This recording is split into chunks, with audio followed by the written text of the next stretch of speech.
So I want to tell a dream of a chronic Lyme patient.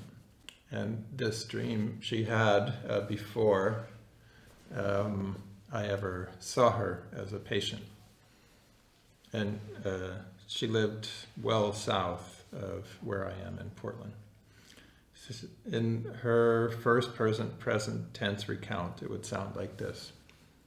I'm driving with a friend up the highway, I-5, to Portland. I understand I'm going to the YMCA.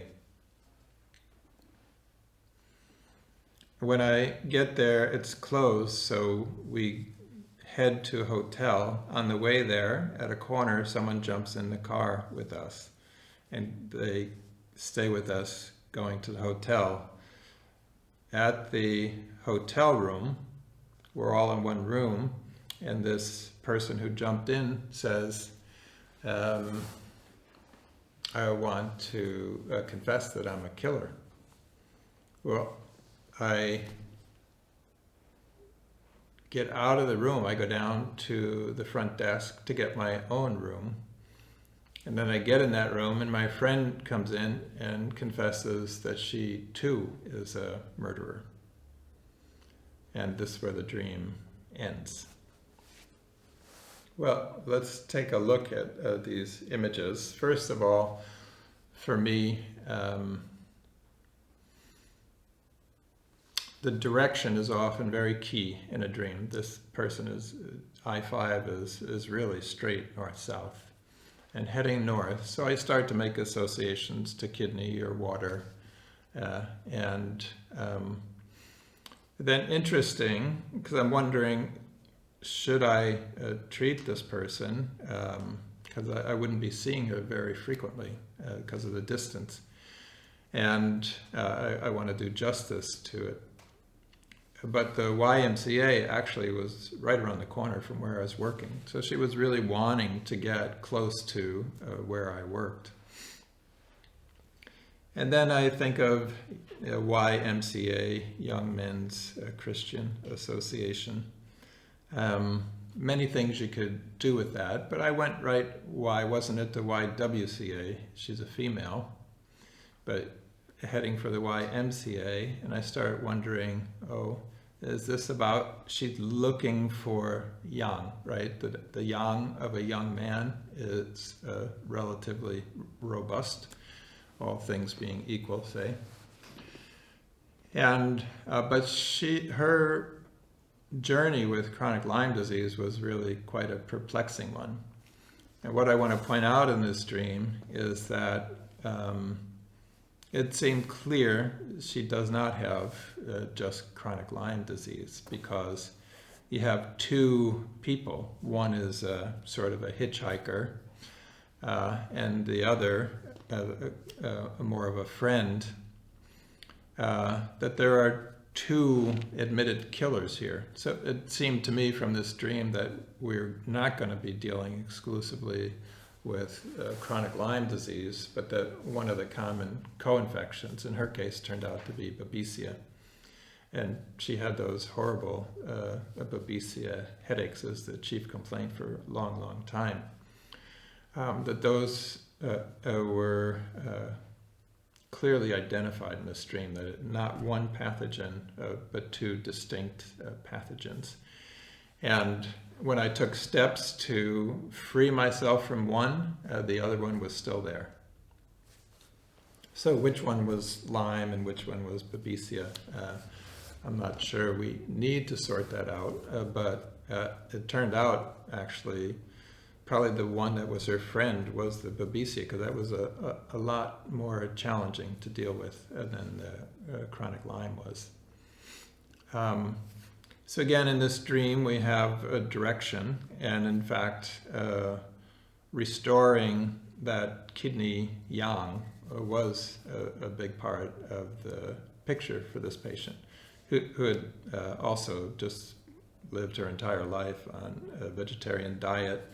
And so she needed, if she was going to stay on it, she needed a lot of yang support. And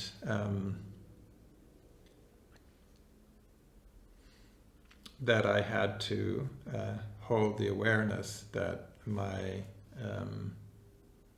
treatment was going to have to target not just Lyme disease, but something else. At the time, I didn't know, and the dream doesn't really say what the co-infection is, but that clearly there are two admitted killers here. So this dream was terribly disturbing for this patient, to have two killers after her, in a sense.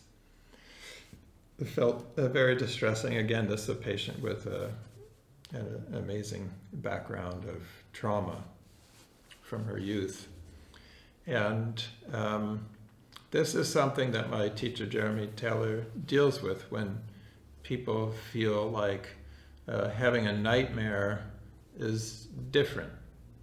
No, he would say all dreams, including nightmares, come in the service of health, healing, and wholeness. Those nightmares are screaming their images at you because your psyche needs to see that information held in those images.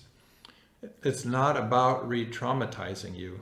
That's not to say that you can't be traumatized by those images. People often are very traumatized by, say, recurring nightmares. And I've got some amazing dreams from patients, recurring nightmares that never come again, ever, once the images are interpreted for them.